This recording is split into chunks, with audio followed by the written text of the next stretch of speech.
I'm guessing like from now it's just figuring out how to kind of increase the iteration of how many times you guys go up, can test it, can re-enter, and then if eventually becomes like SpaceX's launches, right? It's like every 3 days, see something go up in space, create something, and then come back. Yep. Yeah, that's absolutely right.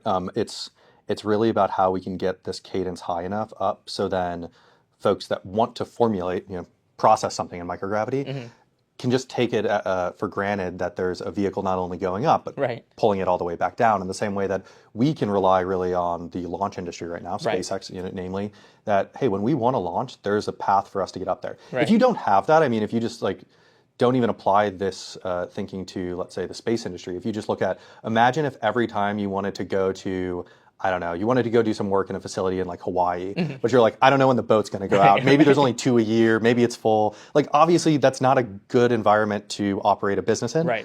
And that's really what the space industry was until very, very recently.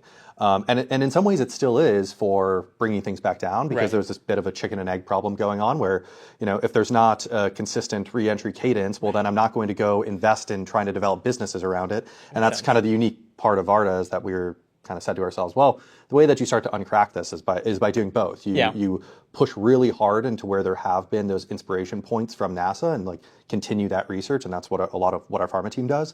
And then also you push into really increasing that cadence of reentry. And when those two pieces start to come together, that's where you have something really special.